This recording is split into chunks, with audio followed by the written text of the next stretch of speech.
And I'm not giving up, I'm not giving up, no, not me. Even if nobody else believes, I'm not going down that easily. So don't give up on me. Hey everyone, are you rad for Christ? Are you fired up for Jesus? Welcome back to Radical Christianity, the show that highlights God in action. I'm Drew, your host, and I want to thank you for being here with us today. So, attention parents, keep your kids close and their library cards closer, because a school library in Wisconsin has recently come under fire for offering books to children that promote graphic sexual acts, particularly targeting developing teens. So, why did the lady blush when she started her new job as an elementary school librarian? Well, because she found the adults-only section. Now, these books don't just explain how to do the deed, they go much further, such as one graphic novel called Let's Talk About It. This one tries convincing children that due to the many sex acts, it is practically impossible to lose their virginity, as if it's some kind of technicality. No, kids, that's not how the virgin birth happens. The graphic novel even contains a scene depicting the old party game 7 Minutes in Heaven. Okay, come on. Do kids really need to learn this at school? What's next? Spin the bottle as part of PE class? Another page tells kids how to be polyamorous. Just wait until your teen son brings home not just one sweet girlfriend for dinner, but 3 sister wives. But hey, at least that'll make cleanup a breeze, right? These types of books would have never been allowed in school when I was a kid. What is really nuts is that all of that seems to be a little tame compared to a book named This Book is Gay. One controversial portion of that book explains to kids how to use a dating app to meet nearby homosexuals in real life. It's just 5 easy steps. Okay, somebody contact Catch a Predator.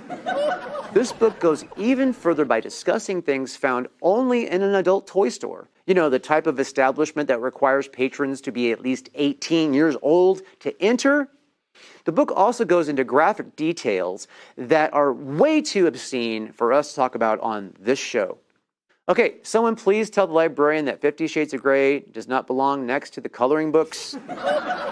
Another book titled Gender Queer has led to several parents across the country being removed from school board meetings for reading excerpts from it. Apparently, they feel the content is not appropriate for sensitive ears, but okay for innocent eyes. Okay, so how did the librarian organize inappropriate books in the library? She put them on the shelf. Some of you may think that this hits far from home, but the subject of whether or not to require parental consent for gender-changing care at school is already coming up for discussion at Clovis Unified School District Board meeting on September 20th. The Alphabet Rainbow is calling the district's existing policy to require parental consent for gender reassignment forced outings, and they are calling on Clovis to change their policy. Just to be clear, they are trying to stop the schools from notifying parents when the child chooses to switch gender. Hey, how does a library handle inappropriate books? They cover up the issue and shelve the discussion. Okay, parents, remember, it's important that you hug your kids just a little tighter and talk to them about these tough topics. Because if you don't, the enemy will be the one setting the tone. Okay, folks, that's it for now. We've had some terrific guests coming up for you, so stay tuned. Now, tell me, are you rad for Christ? Are you fired up for Jesus? All right.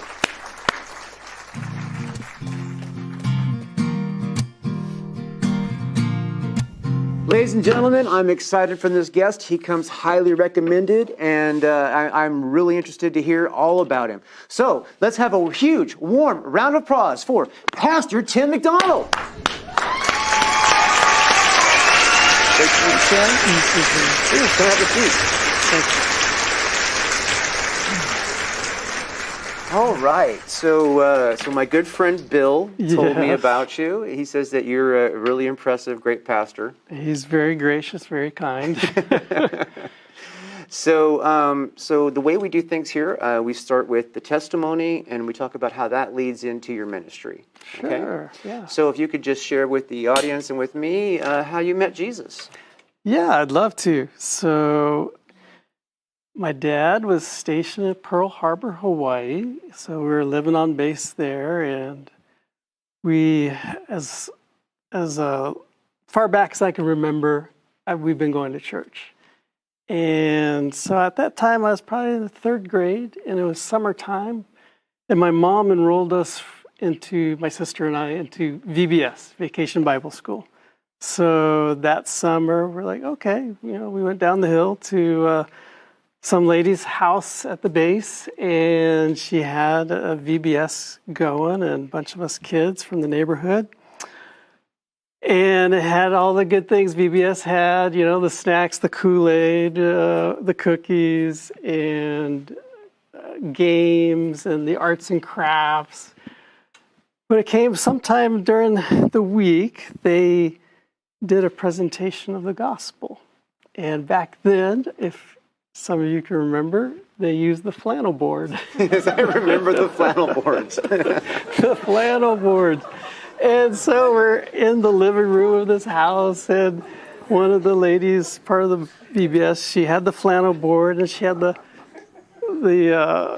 cotton, balls of cotton as the clouds on it, and she went through the story of Jesus coming down and dying for our sins, and on the cross, and being raised up on the third day. And she said, for all those who accept Jesus for dying for their sins, they're saved. You become a child of God.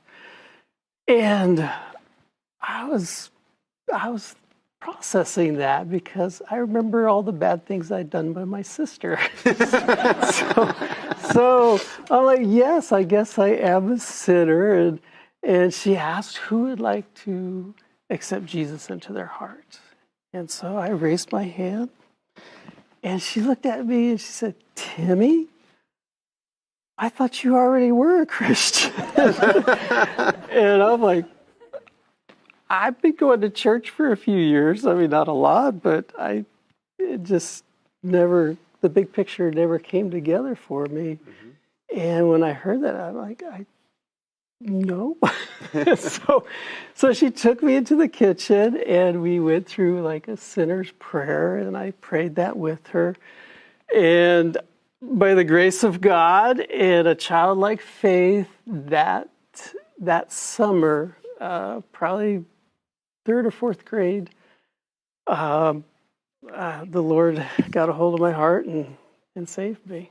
So that's my story. That's pretty fantastic. So third or fourth grade, that leaves a lot of time to invest. Yes. Serve. So I always look at, from that point on, I knew I'd given myself to Jesus, but there's always that phase where you grow into a young adult and then into an adult, and then it becomes harder and harder to say, I had to go through a process. Is this my parents' faith or is this my faith? I know I gave my heart to Christ as a younger child, but even in high school, I just realized I was kind of drifting off, kind of living for myself, and same with college. But there came a moment where God really got a hold of me and said,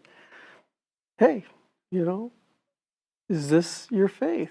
You said yes way back when you were in elementary school, but now you're going off in these other directions. And he really had to kind of slap me around, get my attention, as he does for a lot of us.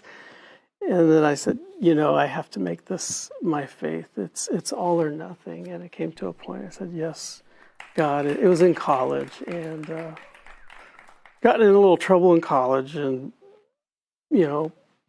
still in my childlike faith, I'm like, God, let me come back to you and let's make a deal. Let's make a deal. Let's compromise. So you had mentioned all those years to process, and I hadn't been processing it. And it really took me in my early 20s for everything to start clicking, for the light to come on, for that desire, and just to really realize, I mean, I'd always heard about grace, but when it really hits you and you realize, wow, that grace is for me, a sinner, things really took off after that. And then I was like, yes, Lord, I'm all in. I'm all in. But yes, I mean, childlike faith, some wilderness years, and then it's like, I get it. Yes, Lord, I understand more. Not that I'll ever understand it, even in eternity when I get to see him face to face for eternity. I still will be learning more about the depths of his love and his grace for us and the forgiveness what he did on the cross to forgive my sins. So yes, I always try to pinpoint, well, was I really saved back then? Because I kind of wandered off and didn't have that. Didn't seem like Christ was in my heart. But I think he had me. He was just waiting. He was just waiting till it all came together. So I use the term fire insurance. You know what I mean? I've used that in some sermons too. Don't have fire insurance only. Yeah, but that, it is a real thing. You know what I mean? It is. It's like there's a lot of people out there that just have the fire insurance. Right. And they're still getting in heaven. You know what I mean? Because they still believe. And, obviously God doesn't make this part clear, but we do know that Jesus is the judge. Right. And, you know what I mean? And, it's very, very possible, because it does say the last will be first and the first will be last. You know what I mean? Good point. So the last will be sitting there. They will be like all not, you know what I mean? They could be just straight up sinners the whole life, never getting saved. Right. And by the skin of their teeth, right? And then at the very, very last moment, they're going to look Jesus in the face and be like, "Oh yeah, I believe." And it comes down to that grace again. I mean, that's our gracious God. The parable of the workers in the field, the ones who signed on in the early morning and go through the sweat and toil of the hot day, and then that person shows up right before closing time, quitting time. I clock in 5 minutes. Can I clock out now? Yeah. Sure. Get full pay. I mean, that's his grace. And some of us were like, really? Yes. It's got to be. So definitely. Yeah. I try not to be too convicting, except for with my close brothers. You know what I mean? Mm-hmm. But when they seem to have a problem with like grace timeline, I'm like, okay, so where's your heart? Mm-hmm. You know what I mean? Where's your heart? Is your heart about what God's doing for you, or is your heart about what you're doing for God? Because if your heart's about what you're doing for God, then you're celebrating for these people, even if they come right at the moment. Amen. Yeah, that's a great way to put it, Drew. Excellent way. Yeah, and he's patient. He's so patient with us. And he's got all the time. It transcends time and space. It's a neat patience. Right. And our church just celebrated, last year we celebrated our 100th anniversary. It was delayed because of COVID, but that was one of the big lessons that I was drawn on as I was kind of researching the church and the generations that are already been through it. And it's about God's faithfulness from one generation to the next generation to the third and fourth generation to 1,000. None of us are going to see 4 generations, but he's going to love us to 1,000 generations. So his faithfulness, even when we are not faithful, he cannot deny himself because Christ lives in us. So he's a very patient, loving, gracious God. Yeah. I wish that I could I understand what the Bible teaches. You know what I mean? I understand it so well that I tick people off because I'll often say the Bible doesn't say that. They're like, oh no, that's what the Bible says. Show me where it says that. It actually doesn't say that. That doesn't actually say that. That's just kind of like a little salt and pepper you're putting on that. You know what I mean? that really ticks people off.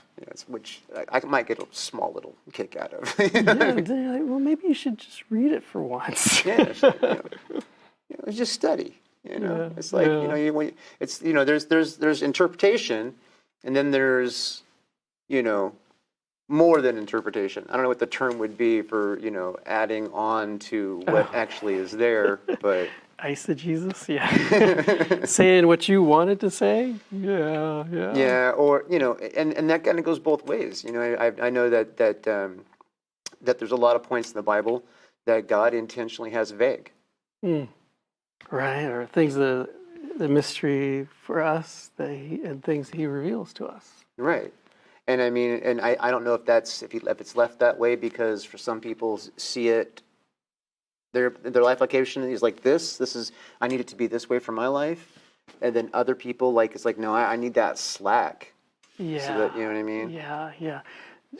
So true. I think like how you deal with some of your non-believing friends, you know where they're at, and you want to meet them where they're at. And if they can take some scripture, you'll probably give them some scripture. If they're not ready for it, you just try to let it show through your life, right? Yeah. And I try to, and I mean, we're all guilty of, screwing up, you know what I mean? But I try to, like I said, meet my friends where they're at, you know what I mean? And I get funny looks when I keep telling them, no, I'll have another drink, but I don't want to be drunk. Yeah, it's like, what do you mean? It's like, what? It's like, no, I just don't want to be drunk. Testimony, you know what I mean? And it's like one of those things, and you get that look like, why are you drinking? You don't want to be drunk. Just go have a Coca-Cola or something. It's like, well, it's you got to know your limits, and some people don't. It took me, almost a lifetime to figure out mine. So, I think we're all still trying to figure out limits. Yeah. And every once in a while, I might drink a little too much, like by accident. You know what I mean? But I really make a conscious effort to, to like, okay, I'm feeling the head change. No more drinking for me. Well, take for instance, in my congregation, we're out in the countryside, northwest of Fresno. We have a lot of farmers that have vineyards, and some of them will raise their crops for wine grapes, and others will raise their grapes for raisins. They're harvesting now and put them on trays, and they're drying them out. Yeah. And each their conscience as to what God allows them to do with the vine.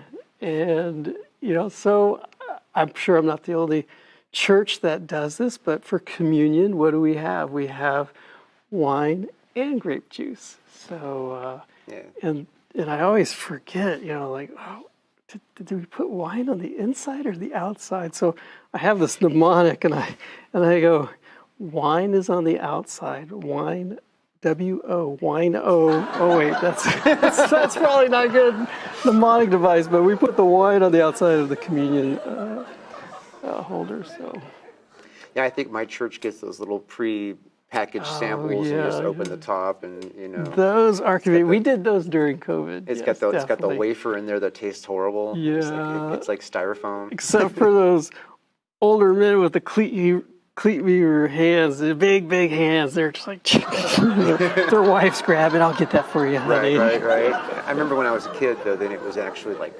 wafers that were broken.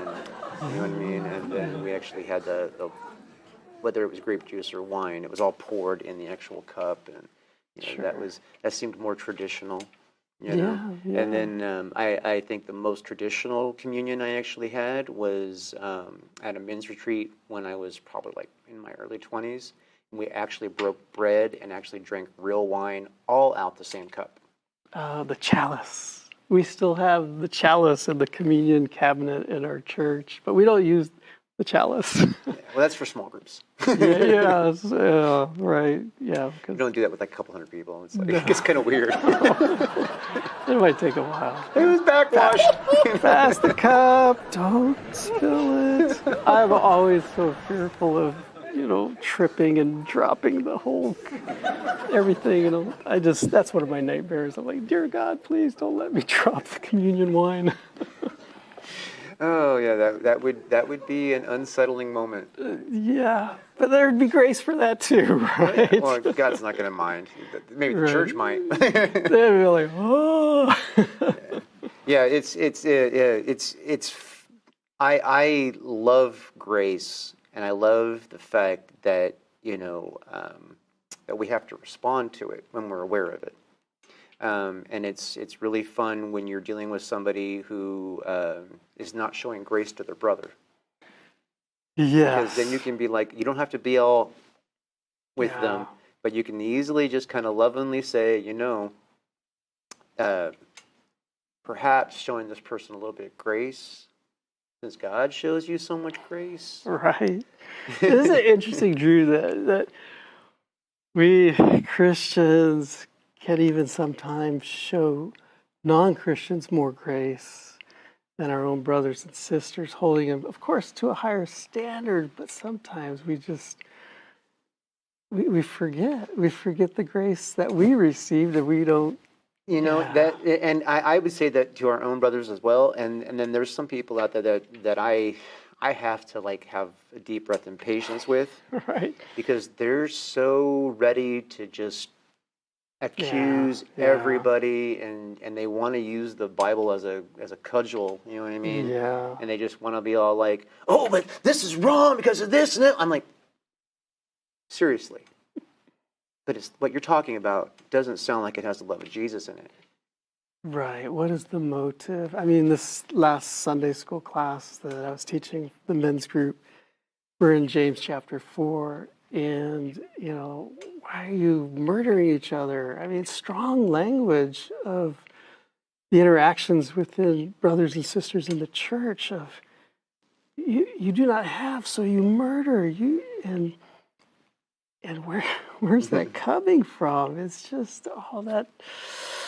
Yeah, they need to step back and remember God's love and His grace, and to have that for each other, and or else we're just like the world. Yeah, I mean, and the Bible doesn't have messages and lessons and rules and suggestions just so that we can use those to convict other people. Right. Yeah, we got to learn too, right? Well, even if there's that whole argument, my brother's keeper, all those kinds of concepts like that. You know what I mean? And there are true scenarios like that. But I tend to be like, if someone doesn't give you the authority to intervene in their life like that, then why are you bothering? Yeah, and no surprise there. A lot of folks in the congregation do allow me that authority, but then there's others who may not readily offer me that authority in their lives. Mm-hmm. They have to choose, how much I can speak into their lives. They have to choose even when they listen to a sermon. And that's why it's good to pray before a sermon that, Lord, by your Spirit, teach me what I need to be taught, reveal to me what I need to be revealed, convict me what I need to be convicted, because oftentimes you just sit in a sermon and give the Spirit no authority to work in your life while you're listening to that passage being preached. Yeah, it's you're hitting on some good ones, Drew. This show's not called Radical Christianity for nothing. Right. Who said it was going to be easy, right? Oh, believe in Jesus. I don't think anywhere. Life, right? I think, in fact, the opposite was said. Right. I think the fact that it was, okay, so this is my reminder. Okay, we everybody has a life verse. Mine is Matthew 16:24. And that is, if you're going to be my disciple, if you want to be my disciple, you have to deny yourself, pick up your cross, and follow me. Right? Yeah. That's my constant reminder. And I'm always discerning on, how much denial is denial? When you deny yourself, what are you denying? You know what I mean? And then it's like, every time I pray about that, it's a simple answer. It's like, are you putting yourself first or God first? Excellent way. That's clear cut. Clear cut. And that is a good, challenging life verse. Wow. God bless you on that, Drew. challenging me. I've always gravitated to Proverbs chapter 3, verses, I'm going to forget it, right? 5 and 6. Trust in the Lord with all your heart. Lean not upon your own understanding in all your ways. Just a little ways, Lord? How about just this? I won't give you this. No, all your ways. Acknowledge him and he will direct your paths. But he's looking for all of you. Yeah. Radical followers of Jesus Christ who say, yes, Lord, yes. Yeah, but not a bunch of church lady finger waggers, right? Not well, yes, and maybe not on Sundays or Tuesdays. After the football game. Right, that's great. Okay, so obviously you're a pastor of a church. You guys had your 100-year celebration just recently. So how did you go from being in your early 20s, just finally saying, okay, God, I'm yours, to saying, okay, God, I'm going to become a pastor? Yes, so you got to be careful when you make a deal with God because he holds you to it. And so I've only shared this story one time with the congregation. And while I was in college, I was backslidden because my parents had me in church every Sunday. So I go to college, woo, I'm free. But what I do with that freedom, I enslaved myself and was drinking on the weekends. And of course, I wasn't 21, but there was a lot of leniency in a college town to let you in, just show them something, and I showed them something, and that something got into someone else's hands, and next thing I know, I'm in trouble. And I was on a ROTC scholarship. And that's big trouble. That was big trouble.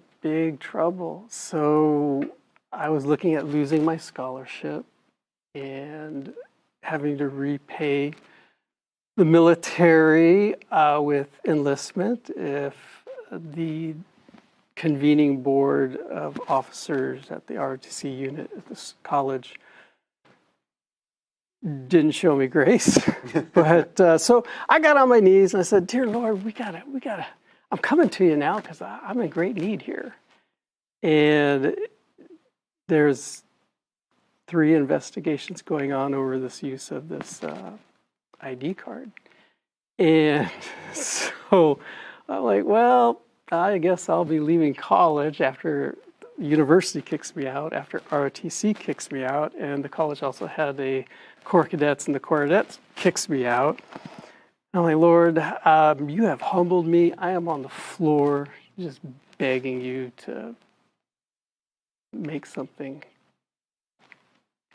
a miracle happen. And he did. He listened. But what I said was, I'm yours. Whatever you want to do, Lord.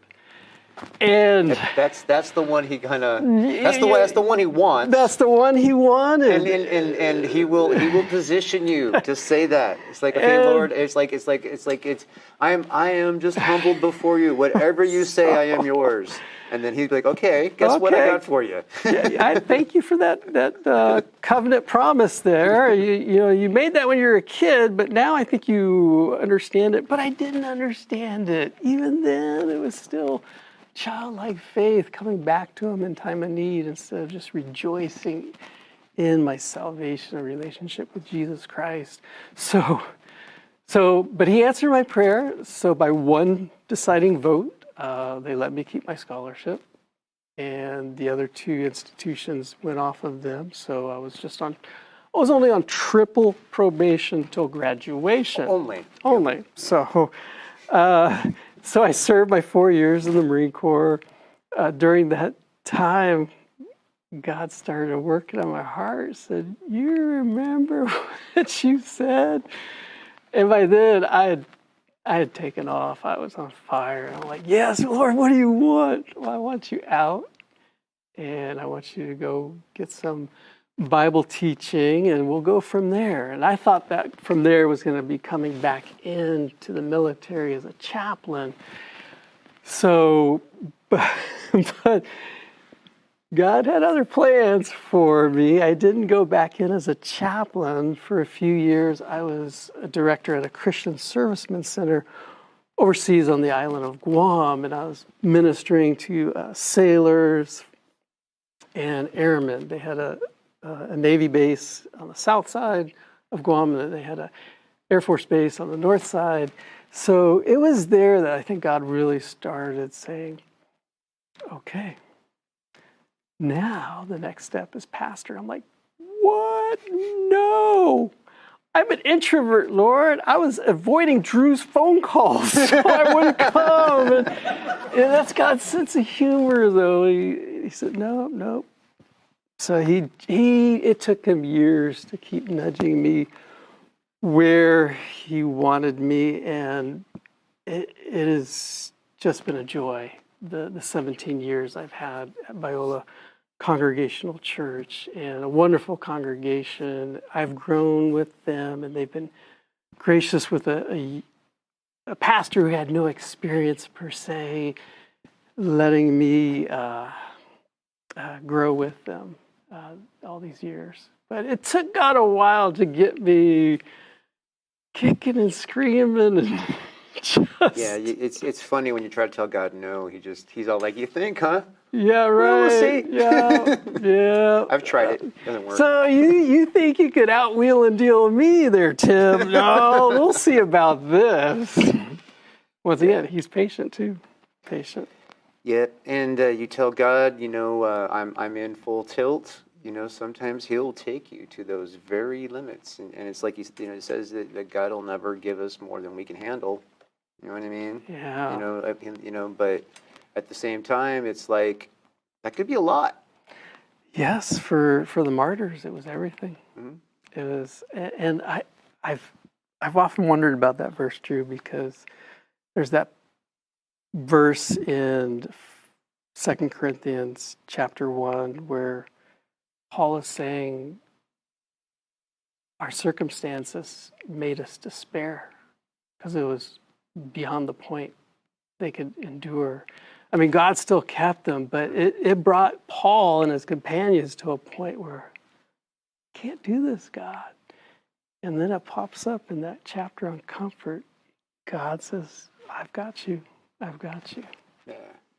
That's one thing about Paul that I like a lot. Like, Paul drives me crazy sometimes. Just like he's probably like my least favorite biblical author. He drives me nuts. He is intense. Yeah, he's like when I think of like listening to Paul, sometimes I think about those people in my life that are just like way over the top, overbearing, saying it's like all or nothing is black and white. It's like everything's nuanced, man. I've preached a sermon, PB&J. Peanut butter and jelly was how I remember it. P was for Paul. B was for Barnabas, right? Son of encouragement. Wait, who is the B? See, I'm already forgetting. And J was John Mark. I would have been the John Mark who abandoned Paul on his missionary journey. This is too much. I can't take it. Paul's like, what? We haven't even threatened with death yet. Why are you running off? We've only had stones thrown at us. Come back here, John Mark. But he did. Mark did come back, and Paul writes later, and bring Mark with you. He's useful for me, But that was how I'm sure Mark was going. Paul's too intense. We're gonna get killed if we hang out with this guy. Yeah. I'm more like him. I'm just like, Lord, just be patient with me, okay? Yeah, and Paul thought that the return was going to come in his lifetime.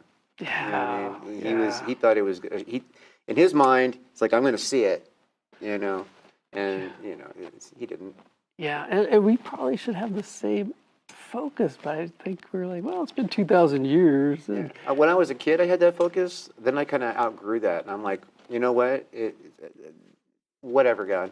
That's a hard one. I mean, does your church say Maranatha, Lord, come quickly, as you depart? Yeah, We say go be the church. Yeah, that's great. Go be the church. We say, peace be with you. That's my blessing at the end. But some of those churches that Paul had nurtured were saying, Maranatha, Lord, come quickly. But yeah, that's a hard focus to keep in mind. Any day, any second. Any day, any second, it'd be great. That'd be awesome, But I'm also very aware that it may not happen in my lifetime. You know what I mean? Exactly right. And if it doesn't happen in my lifetime, it doesn't give me an excuse to do anything differently. Right. That's the big challenge. That's what you got to remember. Like no matter what, you don't got an excuse to do anything differently. That's right. Stand in the gap for today. It's not about you.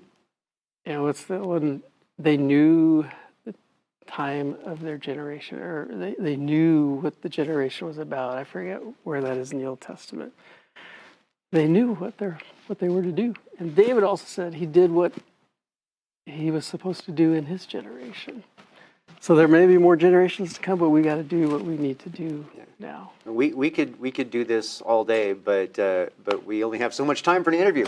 So you're probably gonna have to come back at some point and talk about some more stuff, and let us know when you got events you want to talk about, something like that. That'd be great. So, yeah. Well, thank you. It was you made it very comfortable, as nervous as I was coming on. It's been a blessing. Thank you. There's no reason to be nervous. It's just, a bunch of people watching. All right, cool. Thanks, Tim. You're welcome. Thanks, Drew.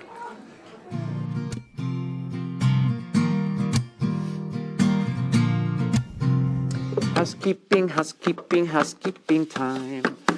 I really hate doing housekeeping time. I wish I was independently wealthy so I didn't have to ask anybody for money. That would be awesome, right?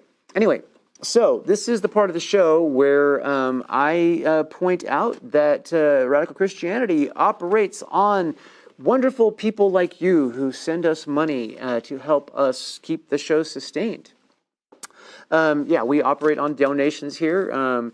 If you are interested in helping out and believing in what we do here, we would really love if you could, part with $5, $10, $15, and or whatever it is, whatever you feel God pushing on your heart and you can spare. We would really be appreciated, and we could make good use of it. We would love to make the show better, and we would love to, spend more on marketing and reach out to more people and do more exciting things. And it would be awesome for us. It'd be awesome for you. It would be awesome for the kingdom. And you would be very blessed. We would be blessed. There's quite a few blessings involved in giving to God. And we're just asking that you partner with God. That's it. And if you don't have the money, it's not a big deal. There's other ways you can help. You can share us on social media, tell a friend, spam your all your contacts' email boxes with our show. You could do that. It might be a bad thing to some people, but you could do it. Anyway, we're just here to serve, and we would like you to be a part of the team by contributing in some way, shape, or form. So, with that said, thank you very much for joining us again for Radical Christianity, and on with the show.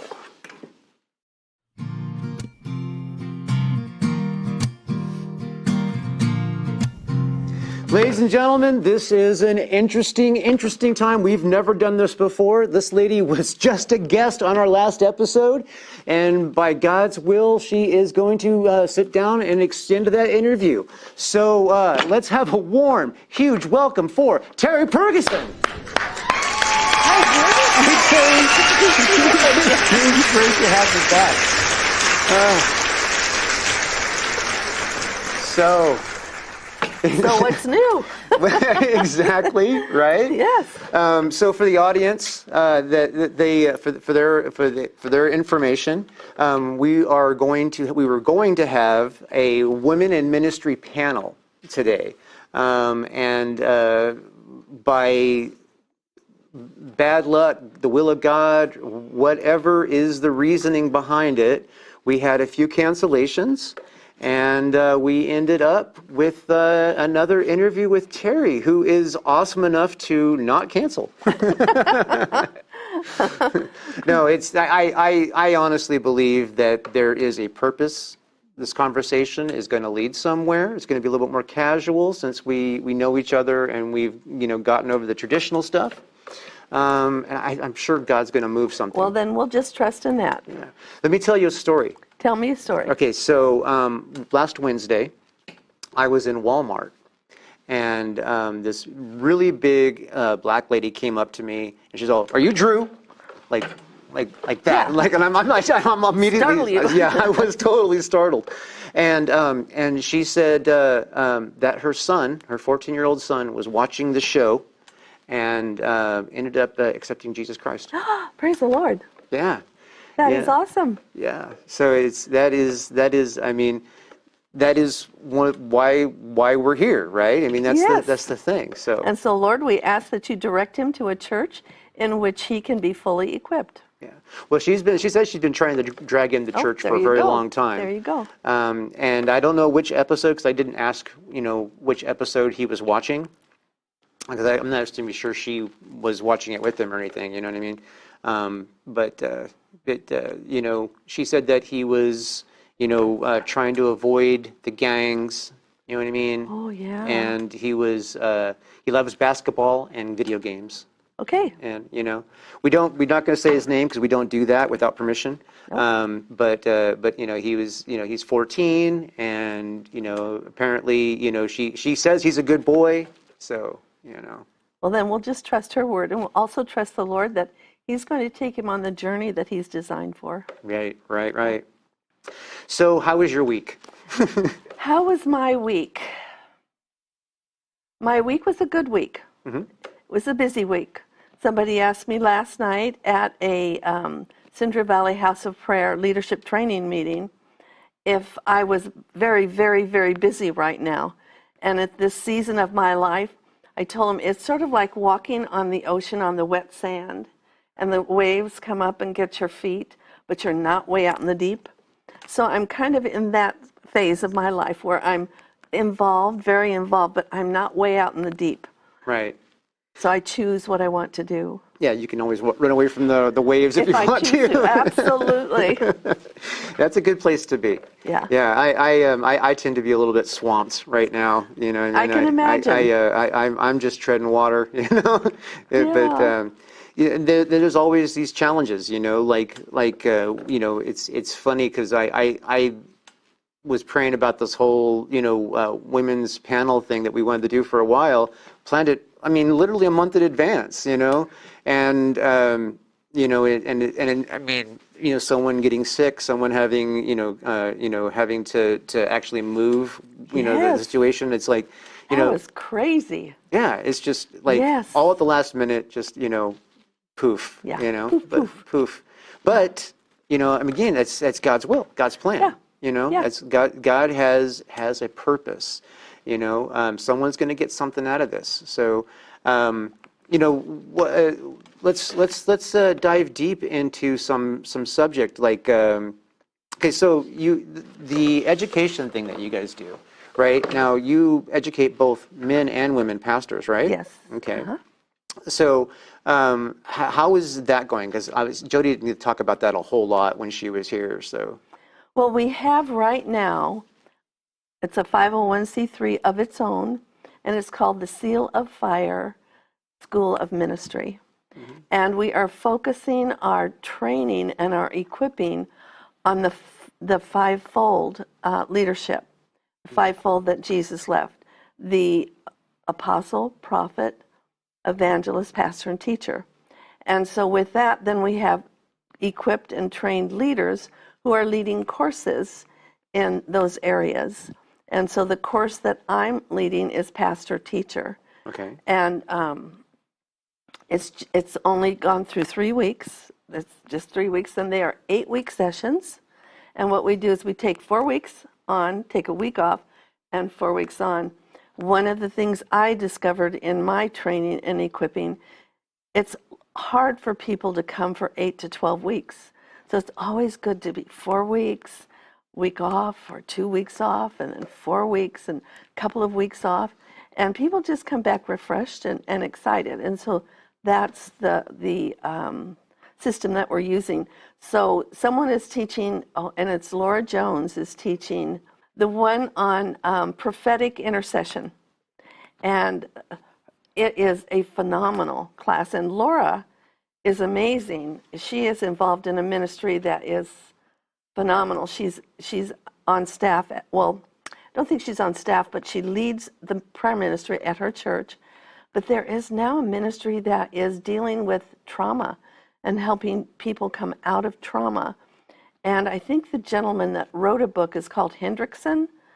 Do you know who he is? You know that name? I've heard the name, but I don't know. And it's on the trauma, especially from vets and the trauma.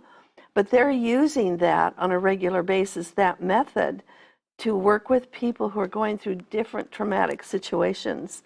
And they are phenomenal. The 4 of these women are phenomenal.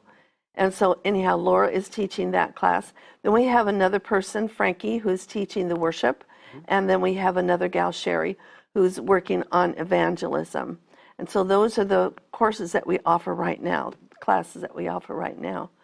And it is very, very rewarding to see the excitement, the learning, and even within 3 weeks, the transformation that is taking place. I know I heard a gentleman say last night at our Central Valley House of Prayer leadership meeting, he was talking to someone else who wasn't in the pastor class, and he says, you know, Terrie just keeps saying you've got to know who you are, whose you are, why you're here, in order to dare to live dangerous and fully awake. And so not only are they catching it, but they're passing it on. And so that's exciting. Yeah, that is. I mean, it's always exciting to see somebody get transformed when they're learning and they're like, the lights go on and they're like all, oh, you know? Yeah. I mean, and then, you know, watching people get fired up, you know, that's probably the coolest thing about like retreats and summer camp and that kind of stuff is you see people just, they go there and they're just kind of like normal, maybe they're just kind of indifferent, and then they end up leaving there, they're all fired up for Jesus. Changed life, changed life. And my hope and my goal is for the people that go through my classes, that they'll go through the other classes, because it's very easy to get fired up and excited, go home and put your material away and then forget about it. And forget about it. So hopefully these courses are designed so that they can go through each one, and eventually, hopefully, it will cement within them. Right. Yeah. And then with Warrior's Heart Ministry, that has made a transition also. For years, for 10 years, we were doing the healing experiences for people, but now it's going into a trauma center. And Shelley, I won't give you her last name, but Shelley is going to be overseeing that. And so it's going to be dealing with people who're going through trauma, especially vets. That seems to be not just something that vets are going through right now, but with everything that's going on in this world right now, trauma is a reality that is bigger than we realize. Yeah, people are. I mean, there's all kinds of different trauma. I mean, there's obviously, you know, veteran PTSD. But there is, you know, there's relationship trauma. There's, you know, upbringing trauma with your parents. There's, and believe it or not, this was a new one that was, you know, like when I was younger, this didn't even like occur to anybody, but like employment trauma, like where you work, you're getting like traumatized at your job, and then, you know, people are like suffering PTSD just from their job, and they're like not able to get another job because that job messed them up so much. I'm like, that's a real thing now? It's a real thing. I do something that I use a tree, and I go through the grief process with people, and it is amazing how many people are going through not yet trauma, but are going through grief, and they don't understand the stages of grief. They don't understand what's going on, and it's a change of a job or a move or a divorce, or it could be a number of things, but grief is a natural process, and if you don't deal with that grief, it could go into trauma. Yeah. So how would you suggest to somebody who, like, maybe if they're watching right now and they're suffering grief. Maybe it's a lost family member, maybe it's a lost loved one, maybe it's a breakup of a relationship, maybe it's a pet and they don't have a lot of friends. You know, maybe it is a friend. I actually have recently a close friend of mine lost a friend to what could have been suicide. They're not 100% sure that it was suicide, but he just recently died, and he has kids and all that kind of stuff. And so it's like people are, this is going on a lot, It's going on a lot. In fact, I was going through a drive-through, and, I give angels to people that serve. It makes me smile, the one I got from you. Every time I see it, I'm like, oh, blink. Well, as I went through this drive-through at, I won't name the restaurant, but I gave the young man an angel. And I said, I also want you to know that I pray for all those that have angels. I just continually lift them up in prayer.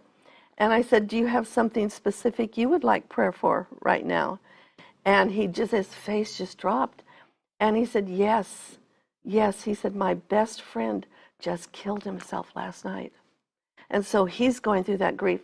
And so one of the things I see that people who are going through grief need, first of all, they need comfort, but they don't need somebody telling them they should shape up or get over it or deal with it or, that's life. They need comfort.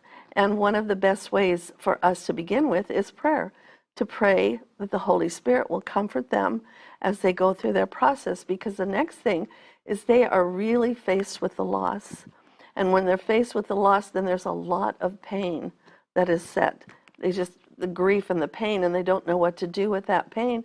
But that's part of the process, because then anger may set in, and then they may feel guilty for feeling angry. But anger is at times it's a gift. It's sort of like anger is designed to be a guest and not a permanent resident. And anger is also a cry or a demand for change. Or anger is also processing your feelings and your emotions in such a way that you can actually identify what is going on, what am I struggling with. And so anger becomes a part of that. And then after the anger, sometimes people, depending upon the situation, move into a bargaining stage with God. If I do this, could you, and change, and so there's this, but then pretty soon transformation begins to take place in their lives. And then pretty soon they begin to see that there's a new horizon, and then pretty soon hope begins to set in. But one of the great things is I had a friend who was working with a woman in a situation like that, and she said, you really just need to talk to God about how you're feeling. And she said, God he'll comfort you, he'll speak to you. And she said, my pain is so loud, I can't hear God right now. And so my friend said, then I will hear him for you. And sometimes we have to hear God for other people, and that's part of the comfort for a while. But one of the things, if you try and stop them from going through the grief thing, then they bury all of that, and that could turn into a trauma that's buried that you don't understand. I can understand that, actually. That makes a lot of sense, because it's if you don't experience the things that you're dealing with, then they come back and haunt you. They do. Yeah. So, all right. So, so you're equipping pastors and future pastors and leaders and that kind of stuff. So, as somebody who leads a nonprofit and a variety of ministries within that nonprofit, how do you teach people to deal with some of the really more challenging things? There's obviously little things like, people not showing up. That's throwing the curve, that happens. That's just a pivot thing. But the most challenging thing that we experience is fundraising. You know what I mean? Oh, yes. That is I am still trying to figure that one out, that kind of challenge. And also, people get hit up the left side with something really unexpected. It could be a variety of things, whether it be, losing where your ministry is located. Yes. You know what I mean? What do you tell people in those situations? I mean, you know, the dramatic moments and and fundraising. I mean, do you guys do any fundraising training? That is a very good question. I have 5 R's: right person, right place, right time, right reason, and right chemistry. So what I would do is I would prayerfully see what your issue is and connect you with a person that could help you with that. If I can't help you, I'm not going to try and help you fundraising. Hey, hello and goodbye. But on the other hand, I do know people that maybe I could refer you to that you could get some help from. If it's somebody who is going through an issue of, like Jody, being told, I won't tell who the people are or what they are because they're not just people, they're big people, telling her, you have to move. We're no longer going to lease this house, we're going to sell it. And so she has like 2 weeks to move. And so she's going through all the dilemma and all of that kind of thing. But if somebody else is going through that, I might say, you know, might want to talk to Jody and get some pointers from her on how she worked through this. So I have a vast knowledge of people in different situations. So I would refer you to the right person, the right place, right time, right reason. And one of the things, right chemistry. Some people can be excellent at something, but their attitude, their chemistry just is off. And for people who are going through these situations, you don't want to put them in that kind of an environment. So that is no big help, but so who should I refer you to? Pat Biggs. I mean, hello. Yeah, well, Pat's my friend. We talk all the time. Yeah. Actually, he's very helpful in a lot of ways. Oh, yeah. I just love that man. He's been on the show a couple times, you know, already as well, and so the audience is familiar with him, and he's big and loud and funny, and that's what our audience loves. Yeah, he is funny. He is funny. One of the things I do is I also take people and I take them through a mentoring process for a period of time, looking at what their need is. And then I have developed a multitude of tools, which I said before, multitude. And so I figure out what tool will help them. Do they need grief? Do they need to work through their grief? Do they need to get to the root of their anger? Do they need to identify more about who they really are? Who are they? Do they need to become more secure in God's purposes and plan? So whatever their issue is or what their need is, then I'll take them through a mentoring process for a few weeks and just give them some tools to build on. And honestly, 2 of the biggest are the grief and the getting to the root of anger. Those are very helpful for people to work through. I had an administrative assistant once, and I asked her, I said, have you ever been angry? She's just this easygoing person. And I said, have you ever been angry? She said, oh, I don't get angry. I just don't get angry. And I said, well, have you ever had a person that you've just resented or been upset with over a long period of time? She said, oh, yeah, there's this person, and I've resented that person for many years. And I said, did you realize that's a root of anger? She said, no. She said, you be sure to tell other people that it is. Because she couldn't identify the different aspects of anger. And if you can't identify the different aspects of anger, how can you deal with them? Yeah, I guess she was associating being angry with losing your temper. Bad temper. Right. Yeah. Yeah, and like temperament and anger aren't the same thing. No, they are not. And also, since you mentioned temperaments, I also help people discover their unique temperaments. And one of the things I have discovered in working with groups of people in churches and couples and things like that, one of the greatest areas of conflict come in differing temperaments. Also, male-female differences. And one of the things I have seen is men kind of like you to get to the point, where women want to tell you the whole story and then get to the point. And so sometimes if women are out here, men close off. And so I tell women, get to the main point to begin with and then give them your story. And that helps them in their communication.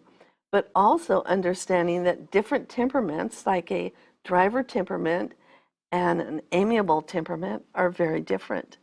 And you can misunderstand, misread into people and their responses to you simply because of who they are, rather than any other hidden motive.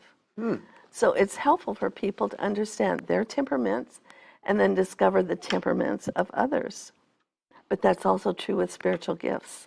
I was going to ask about spiritual gifts. I was waiting to ask that. How do you tell people, how do they define and find their spiritual gifts? Well, there are several inventories that you can take, but we use the one from Fuller. Okay. And they go through, take the inventory, and then And that's the self-analyzing checklist, yes, right? I've taken that one, yeah. Yeah.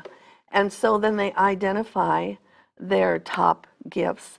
And then we talk about, like one gal, she was a warden at a prison and somehow got to me for mentoring. And she said, "That's not me.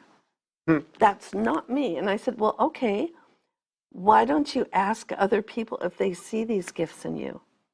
Why don't you ask?" And she came back next time and she said, "They see these things in me. I never saw these things in myself." So sometimes when you answer the questions honestly and it gives you the answers, you may be surprised at what you see because you don't see what you see in yourself. But helping them identify their gifts. And then I have a little booklet that gives the description of a gift, the meaning, the areas that you need to be careful in, because with every gift, there also is a side that you have to be careful with. For example, the gift of prophecy. If you have the gift of prophecy, sometimes it's easier to want to put your hands on people. Oh, may I do that? Of course. Okay. See, you may want to put your hands on people, but you have to ask first. So that's a caution to be careful. So there are different cautions that come with different gifts that you just need to be careful of. But the key is identify your gift, the characteristics of your gift, and don't be afraid to step out in your giftedness. But the different gifts can create major conflict. Inside a single person? No, well, I don't know about that. Get somebody professional in here and we'll talk to them. But no, in a group. So a person who has a gift of service may wonder why in the world the person with evangelism isn't out in there helping them serve. Oh, I get it. And why they're out there. And so they think, you're missing the mark. Yeah, they're like, this is what works for me. Why aren't you doing it? Exactly. And also the gift of intercessory prayer. Sometimes people think everybody should be praying this way all the time. And no, that's a gift that you have. Everyone prays, but not the way you do. Right. Yeah. Yeah, I've never spoken tongues. You know, I've prayed about it and I've asked, God, if you want me to do it, put it on me and that kind of stuff.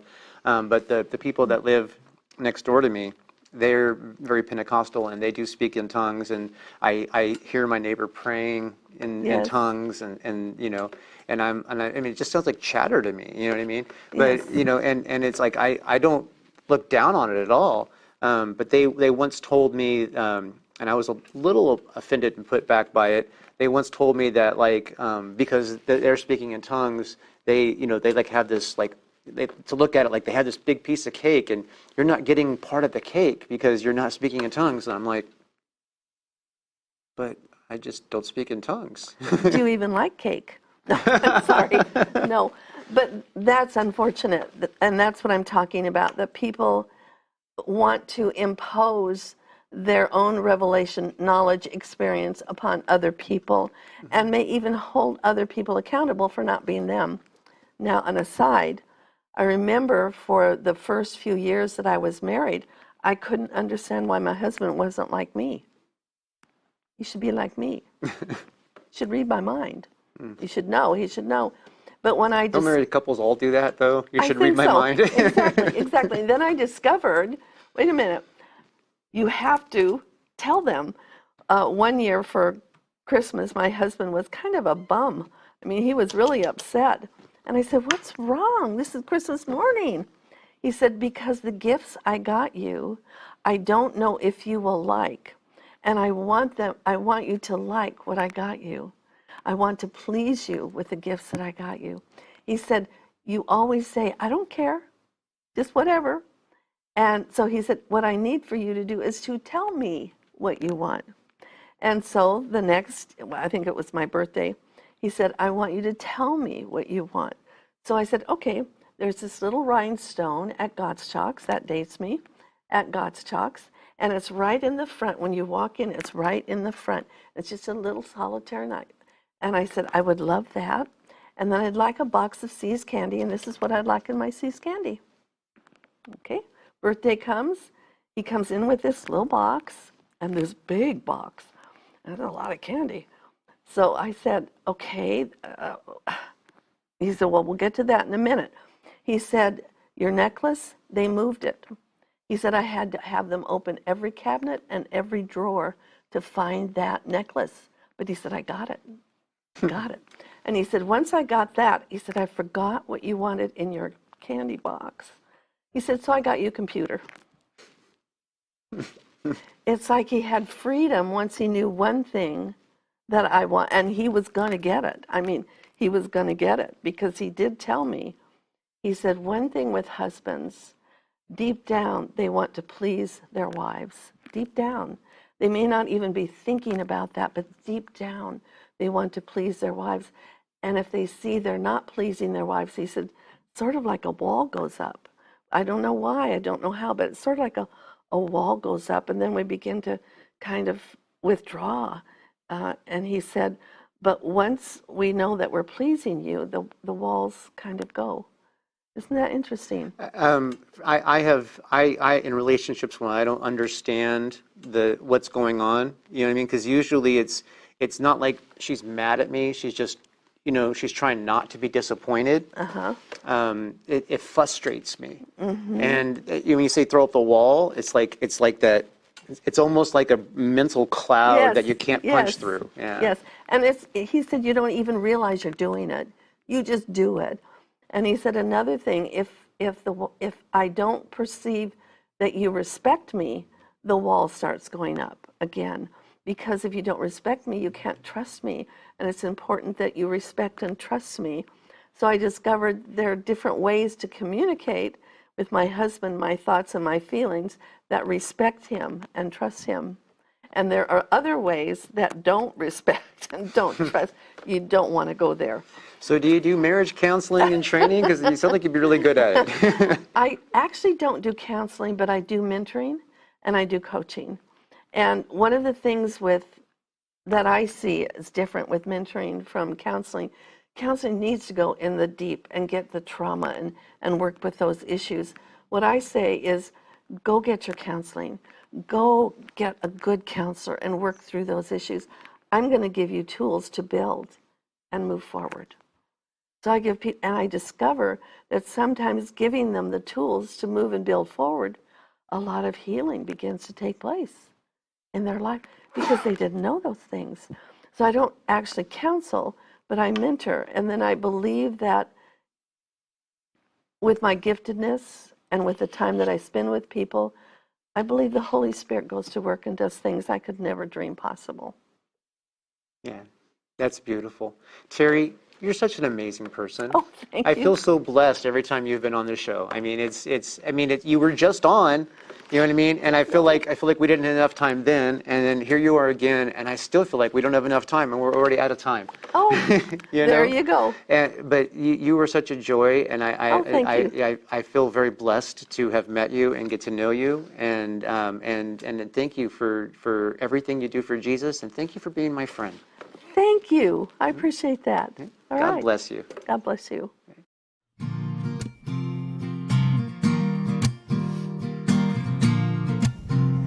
Ladies and gentlemen, thank you for joining us for another episode of Radical Christianity. We really appreciate you spending time with us on these hours of our episodes. it has been a fun run, and we're just going to keep going as long as God allows us and asks us to do it. So we are appreciative, and we hope you keep coming back. For those people who are feeling the tug of Jesus, I know you're out there because I've been getting messages about it.